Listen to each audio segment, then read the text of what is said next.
Welcome to the Real Estate Espresso Podcast, your morning shot of what's new in the world of real estate investing. I'm your host, Victor Menasce. This is the weekend edition where we interview notable people in the world of real estate investing. Today is no exception. We have a great guest all the way from Salt Lake City, Utah. Welcome to the show, Emma Powell. Thanks so much for having me, Victor. I've heard a lot about you over the last couple of years. Well, great to have you here. Now, you're in kind of the same space that we are in multifamily and syndication and development, but you're doing it based out of Salt Lake City. Before we dive into the details, why don't we get a little bit of your backstory and how you got to this point in your journey? Yeah, so we've been in Salt Lake City since about 2018. My husband in the tech industry and chip manufacturing and moving into data science in Austin, just subject to that tech industry volatility. He was laid off a couple of times. And after the last time, we ended up relocating to Salt Lake City. And I felt just very angry at myself that I hadn't done more to prepare our family for what we knew was coming. It was kind of like in 2008 when everything was going downhill and we knew that a layoff might be coming. He fortunately didn't get laid off during that cycle, but we started putting away a lot of cash and trying to make sure that we weren't upside down on our house and just making plans for if that happened.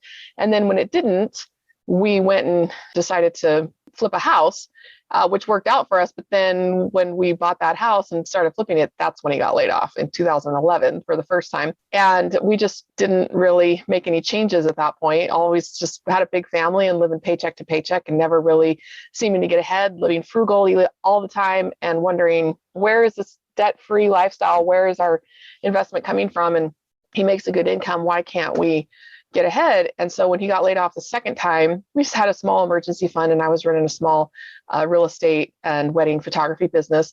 And when we got up to Utah, I left that business behind and just really upset that I wasn't able to do more to protect the family from that happening, and took a good look at myself and my business and my abilities and sat back and said, how can I make a good income that can really protect our family from the whims of this industry?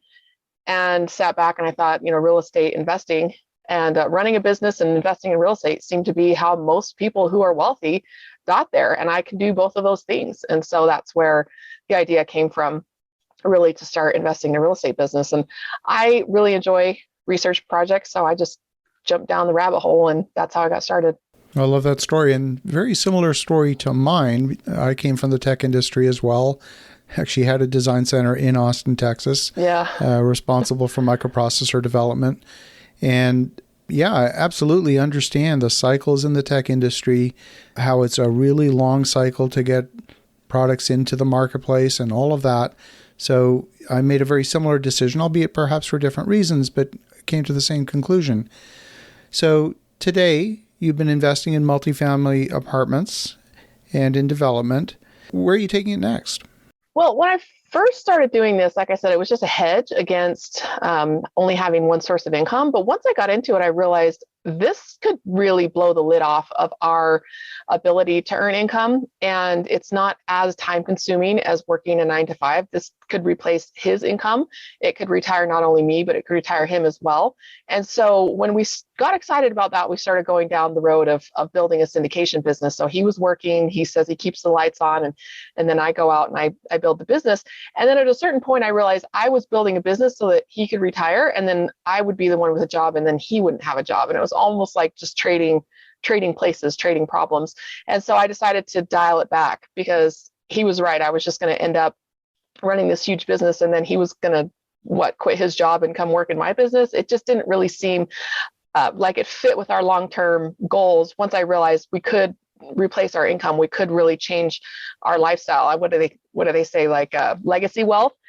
And that's when we really took a step back and decided we really needed to rethink this. This income really wasn't passive. It really wasn't fitting with our goals. And so I decided to take a step back and figure out how to get more passive cash flow. And then once we were able to settle in that base layer of replacing his income with passive cash flow, then we could maybe reevaluate. And so that's our project this year, is basically a return on equity project, where we're looking at projects that we hold equity in, either small rentals or some of our larger commercial projects, and just figuring out, where is this equity? How can we reposition it? And then where are we going to put it for a better return on equity and better cash flow? Not to take it down to something too elementary, for those who played the game Cash Flow by Robert Kiyosaki, if you remember, the folks that make it out of the rat race it often takes one or two good asset sales to essentially eliminate all of the bad debt and really get you to the point where your passive income exceeds your expenses. And then at that point, you really have the ability to chart your path forward without the pressure of saying, well, I've got to do 6 projects or I've got to do 4 projects a year in order just to keep the lights on. And it changes the perspective. Now, as entrepreneurs, there's no one in the back room saying with a whip saying, work harder, work harder. It's all self-imposed. Yep. So even if you dial it back, you're not going to quit altogether. No, I feel like we're sitting on that equity right now. That's a great example of that cash flow game, because I feel like we are just about at that point where we're ready to escape it. And we have some assets that it's like we're waiting for that market card to be drawn that we can sell it. Because when you know that the goal was to be sitting on a pile of equity of X size, that if we got X return for it, it would throw off X cash flow. And then we're there, and now you can't eat equity. So that's why we're looking at, like, we've got to get that sold or refinanced or whatever we're going to do with it across the entire portfolio, just making that decision on a property by property basis. And I feel like we may be going into a recession. I'm not sure yet. Obviously, nobody has a crystal ball.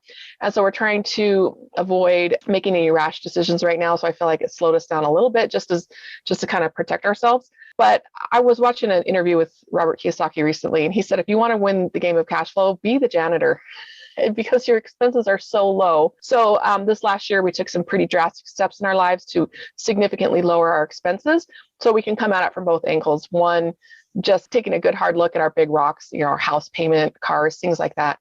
And also the return on equity project that we're looking for. How are we going to convert this equity into cash flow?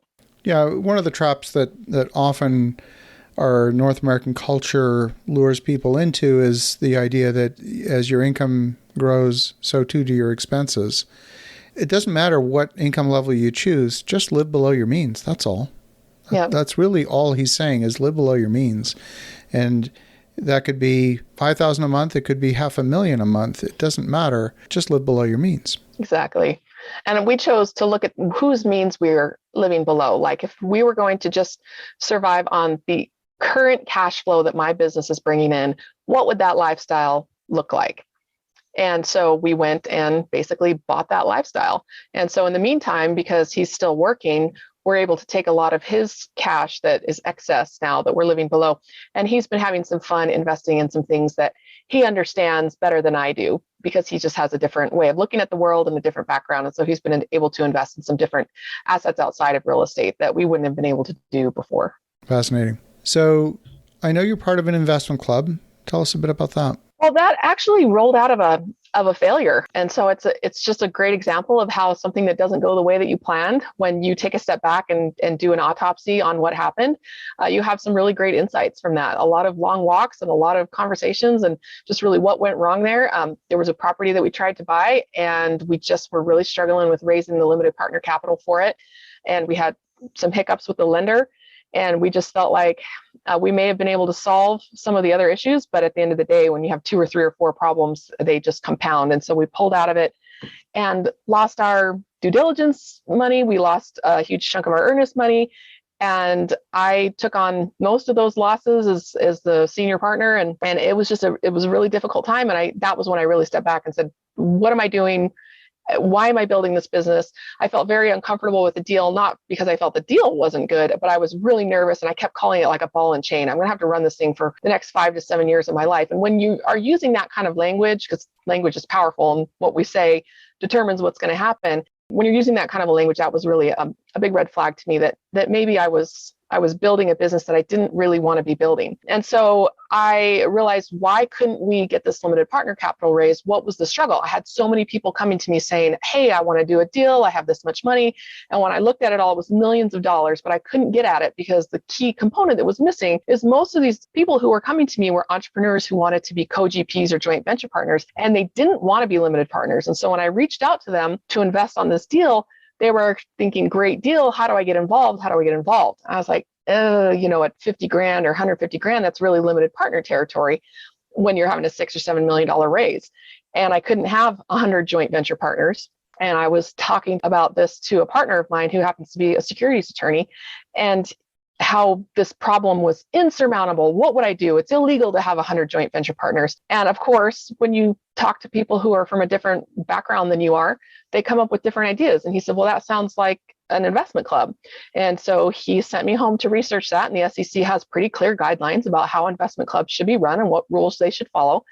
And I looked and looked and looked for somebody else who was running the kind of investment club that I wanted to run. Obviously, I don't want to reinvent the wheel or create more work for myself. I wasn't able to find anything after several months of looking. And so last May, I had a meetup and I just proposed it to everybody. Would we like to shift formats instead of having a speaker every month?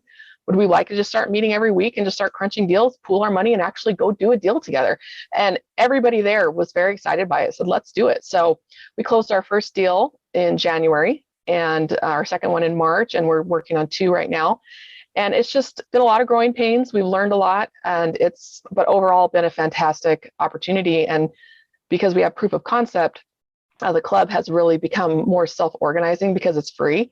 Everybody's gotten involved and we've started forming committees and really delegating the work around to everybody's areas of expertise. And it's really building something that lowers the barrier of entry for people who want to get in, but also for people like me who don't want to be key principals. And so we're all meeting in the middle with the amount of work that we want to put into it. Fascinating. Well, I love your journey. It's not something we've talked about on the show up to now, despite the show running now for several years. So I love the perspective. If folks want to connect, if they want to get in touch, what's the best way? I have a lot of different ways to get in touch with me. So I put them all in one spot on my website. It's a highrise.group. It's www.higrise.group. I have links to all my social media there. If you want to contact me on any of those, we've got a Facebook group, a LinkedIn group. I have a calendar where you can book a 30-minute call. I love having those. Anything that you like to do, email, text message, it's all on there. So you choose the way that's most convenient for you and just reach out on that website and we can set something up and go from there. Fabulous. Well, Emma, thank you for the perspective. And for the listeners at home, definitely connect with Emma at highrise.group. The link will be in the show notes. And in the meantime, have an awesome rest of your weekend. Go make some great things happen. And we'll talk to you again tomorrow.